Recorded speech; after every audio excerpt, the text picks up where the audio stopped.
Yo, JD here, Limitless, and as you can see, we are here for round 5 of the BRS Championship. This time we arrive at Paul Ricard, France, a track I really enjoy. I know a lot of people don't, and they don't find it particularly exciting, but for me, I've always loved driving on this track. And last time out at Baku, things didn't exactly go our way with the safety cars, and we got beaten fair and square by MBSFN. Coming into here today, Radionics was really the man to beat. He was absolutely blistering in his pace.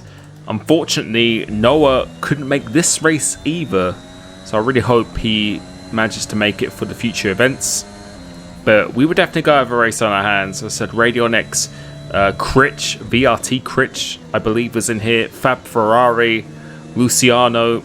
These guys are topping all of the time trial leaderboards, and around here they were very quick in the practice. So in Q1 we did try the mediums at first, but that wasn't going to be enough, so we actually had to go on the softs, and we managed to get through that pretty nicely. But Radionics actually topped the timesheet at the end with a 27.3 in Q1, which was very impressive, and my 0.4 felt very good.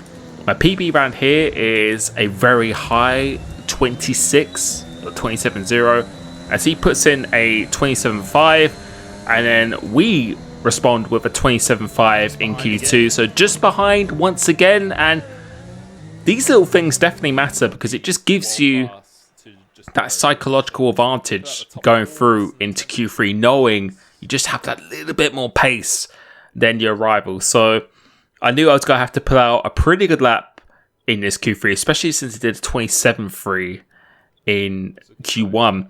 But the rain is coming. The weather says that it is absolutely imminent. So we're just going to go out straight away.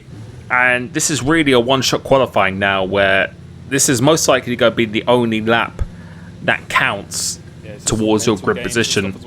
Because then once the track starts spitting, then all the grip will go in. You can already see how dark it is already. So this is on board our one and only lap for this Q3. Coming up behind the car at the start of the lap. So I'm being reasonably close, but we can't afford to be wasting any time because the rain is meant to be coming very soon. So on board in this lap, let's take you through it.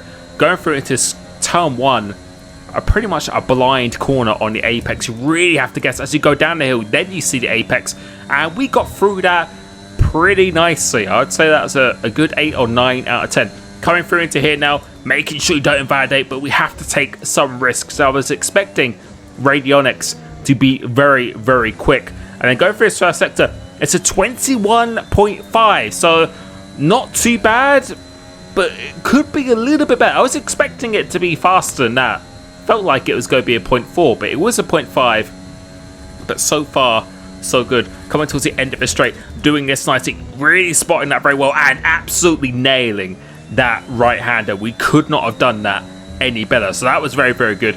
Go through this middle split. The split is a 48.3, so a fairly solid lap so far. So definitely on course for my best lap in the qualifying session at the moment. Going through it, taking every bit of track I can possibly do. And on the exit, I was very surprised that that was not invalidated, but we managed to live another day. Radionics has done a 27.5, so not his, I think that's his slowest lap so far in the qualifying. So maybe the track hasn't warmed up for this first part of Q3, or maybe because of the weather, the grip is just not there. But we felt like we were on for a very good lap. What lap time is this going to be? It's going to be a 27.2, doing it when it matters. Nice. And I was very happy with that. Good lap when it counts.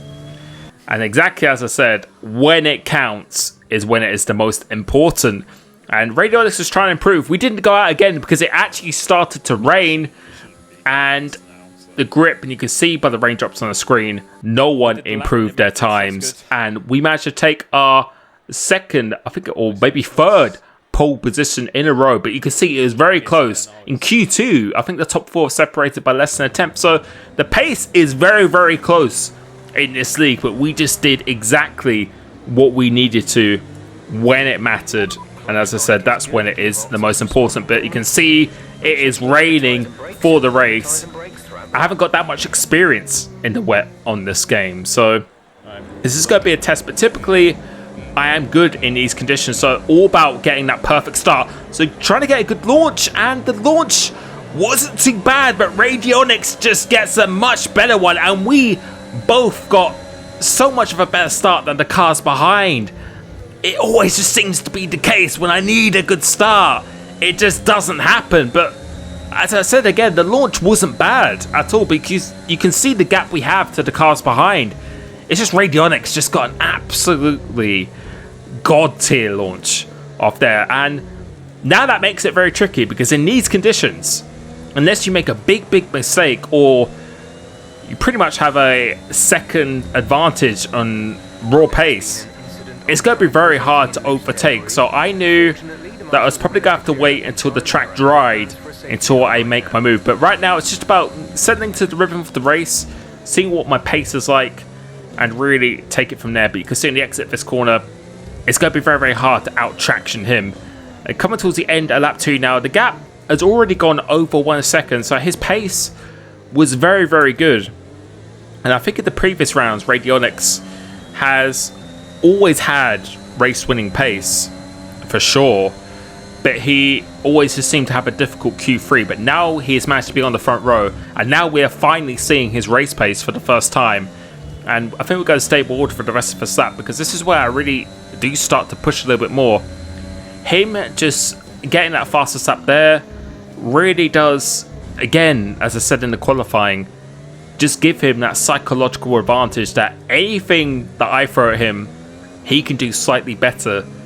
And it just gives you that confidence to really push on into the race. So on this lap here, you can see I'm using quite a bit of the ERS, and that's because I really want to start just putting a little bit of pressure on him. Just don't allow that gap to expand, to just really just put him under that pressure, as I said, because it's very important. Because if you see you are pulling away from someone by a tenth or so every lap, you just feel you just have that extra bit of pace in the bag. So we do a purple middle sector. The lap has been pretty equal so far between myself and Radionics, but I was really determined to try and just get inside his head a little bit by throwing up a purple board above his head with my name on it at the end of his lap. So that is really the objective here. But you can see his speed is really good at this stage of the race here. So it's all about the start sector, but you can see he's gaining a lot of time through these two sequence of corners. Coming off the exit here, I think we're going to gain a little bit of the lap time back using the overtake button again, and let's see what the lap time is going to be. He sets a 40.4, we do a 40.4, but it's a slower 40.4. So again, the psychological advantage is in his court. He just has that bit more pace, and you can see he has managed to eke it out even more. But the DRS has now been disabled because the track was starting to dry, but you can still see the track looks pretty wet. And with the raindrops, look at the raindrops on the screen, I didn't feel that the track was ready. It didn't feel like it was ready for slicks at this stage. So I'm going to take a bit of a risk here and decide to continue. He goes into the pits because typically when the DRS is enabled, that is the crossover point. But playing in this game, I have done a few wet races where it has taken 2 or 3 laps to fully dry, and it does seem to be quite random. It doesn't seem to be that it instantly dries. Sometimes it does, but then other times it does continue. But I just felt by how the track was looking with the raindrops on the screen that it was going to be okay for another lap. So going through this first sector, now the track does look dry, so I did still start to feel a little bit of the understeer here, but I felt like I wouldn't be losing out maybe that much. You can see he's come out of the pits 19.9 seconds, and you're about to see the delta as you go through into here now. That is just going to be falling like a brick from the sky. The track is too dry, and we've made the wrong decision to stay out. And I know a lot of backseat drivers will be saying to me, then why on earth have you done this? But I've done a lot of lobbies online, and quite a lot of the time it does take more than a lap for it to dry, and especially how it looked with the raindrops. I just made the decision, and I just wanted to go an extra lap for those little bit of fresher tires, and I just thought I wouldn't lose anything at all. But you can see how much time we've lost. We have lost so much time, and apologies, you'll probably hear quite a lot of swearing in this video because of other things that happen as well. But you can see Radionics are 35.6, so 5 or 6 seconds quicker, and you can hear their typical race driver moaning, which is always hilarious to watch back after the race. But in the moment, I was very, very frustrated with this, and you can just see Radionics is already going to that bottom corner. We're just going through turn 1 and 2, and yeah, I just can't believe how quickly the track dried. And as I said, it doesn't always dry this quick, but in my last couple of races, it has. So in future, if it's going to be DNS enabled, I'm just going to pit, even if it's pouring with rain, because quite clearly that goes against me. So we've got a difficult race on our hands now. The wind is going to be very, very hard unless there is a safety car. As we're coming down this straight, we have other things to worry about, as Luciano is deciding to go down my inside, which is really not what I wanted, because I felt like I would have more pace than him. And just allowing him to go past and battling him, I feel was just going to cost me time. So I really didn't want that. So I decided to fight against it. See, the gap up ahead is 6.3 to Fab and about 5.3, or sorry, 3.4 to Kimi. So we're going to see how this gap progresses going through the race. And it's a shame because I felt on this tyre, the hard tyre, my pace was really, really good. And you can see that gap is actually coming down quite quickly already. So we are making some pretty good inroads. But coming into this corner, this is not what you want to do. The curb of death. Fucking hell, man. And we've been auto spit, and then we reset to track, which was just a gut instinct thing. This is a good race. And you're about to hear what I think the repercussions of that will be.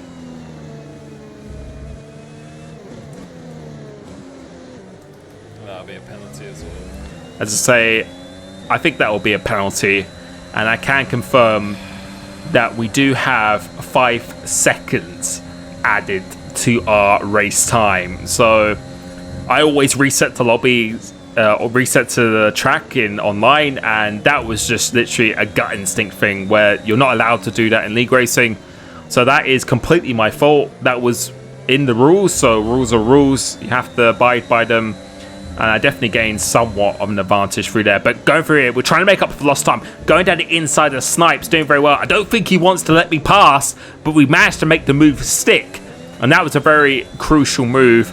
And you can see the gap to Kimi is now 7 seconds. So I felt of our pace that we could maybe still even catch P2 in this race, which is Fab Ferrari.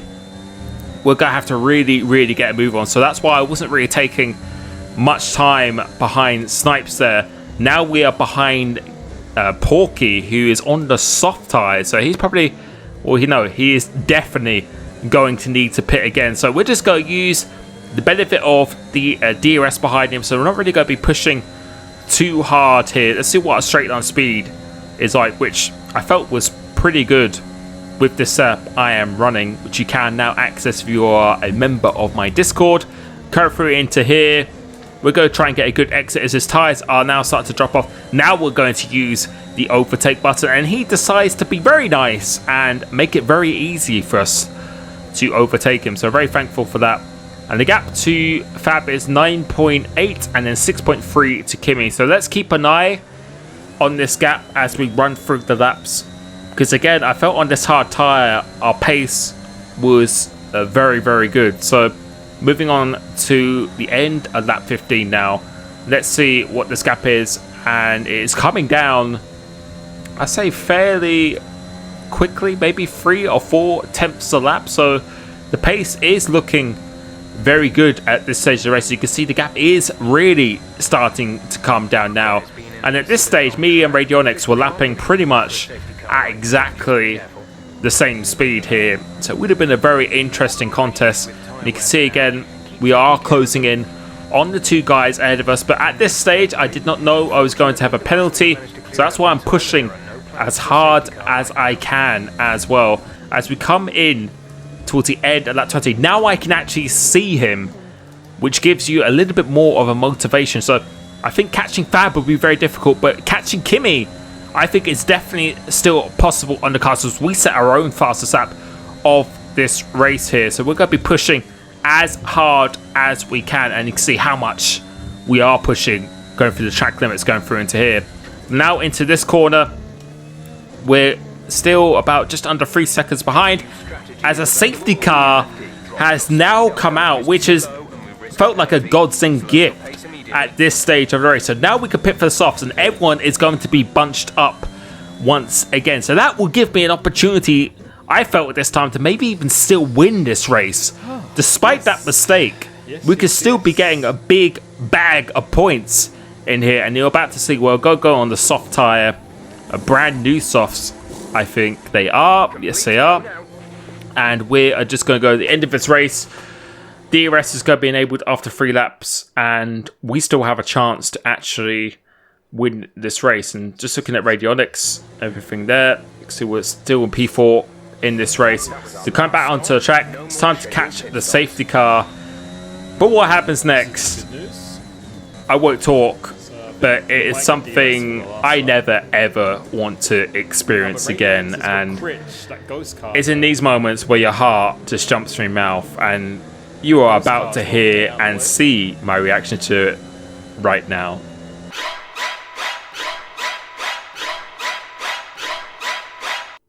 Oh shit. I've got a massive bug in my room. Fuck. No. Oh, God's sake. I've got such a big bug in my room. Oh, fucking hell. Fuck. I've got a daddy long legs in my room. Oh, for fuck's sake. That couldn't have been any worse timing. If you don't know what daddy long legs is, it's like a fucking spider with wings. Ah, shit! Fuck. Oh, for fuck's sake, man.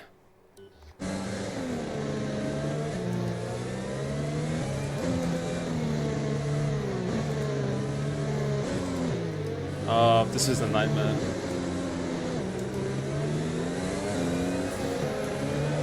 I've got this fucking bug in my room. Okay, clear. And you can hear see my reaction. It's going into turn 1. Snipes was trying to go down my inside there, which I'm not quite sure why he was trying to do that. Because that's just a very risky move with very little rewards, and he wasn't really anywhere near alongside. We had a massive insect in our room, which really distracted me. Didn't phobia is spiders, really help me get a good restart and warm up my tires properly. If you're wondering what that was, it was actually called a crane fly, otherwise known as a mosquito hawk. They are very horrible. You have a lot of them in the UK. But coming into here, Kimi has gone very, very deep. Not quite sure what has happened there. I think he's picked up a penalty because of that as well. But we're going to try and out-drag him going into this flat-out right-hander, because it's really crucial for our race that we get as many points as we can if we have a impending penalty. He tries to go around the outside, but that's never going to work going around that corner. And now we're up into P3 and have to try and get within the DRS zone of Fab Ferrari. So right here, I was still a little bit nervous about this bug flying around in my room. It's really horrible. I know they can't hurt you, but trust me, if this thing is flying in your face, then you will have no choice but to flinch or move. And you can see we're just about within almost the DRS zone. But skipping on, coming into the last lap now, Radionics showing his pace once again. The DRS has only been enabled, I think, for this last lap now. He's managed to get away from Fab. We've had to try and conserve as much ERS as we can whilst still pushing, because we're going to have to make this overtake going into the last lap now. So Radionics looks like, unless he has a catastrophic error, he's going to be winning this race, and that actually puts him back into the championship hunt.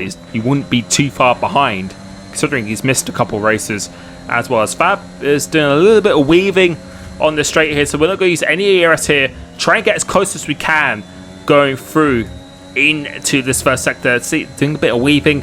Once again, maybe trying to break the slipstream, but it's not quite going to work over here. And we're very, very close coming into this sequence of corners. So it's all about just getting a good exit coming off this corner. And as we just about do now, putting the ERS here now. And I decided to go for the overtake here rather than risk it by getting a poor exit off this S corner. So his red light is flashing. We're going around the outside with that superior straight line speed. And we get the move done before the braking zone up into P2. Now we still got to push just in case the people get their penalties removed behind or anything such as that as well. So you see we've done a purple middle sector. I'm going to be pushing as hard as I can towards the end of the lap. Fab Ferrari's already out of the DRS zone, so he must have had a pretty poor corner. You can see we've got within 2 seconds of Radionics, but his pace has been very, very good in this race, and he has made all of the right decisions. That one decision really in the first safety car, he really has deserved to win this race. So I think our pace is pretty much exactly the same when we were on the hard tire. So coming off the exit here, Radionics is going to win. We're going to come home and P2 on track here, and using the rest of our ERS, GG. we do a good recovery. And you're going to hear my reaction to after the race here. That insect doesn't bite. I don't care if it doesn't bite. I absolutely hate it. Oh shit, where is it? And again, sorry for the swearing in this video, but yeah, I'm not a fan of horrible insects. But overall, that was a pretty tough race.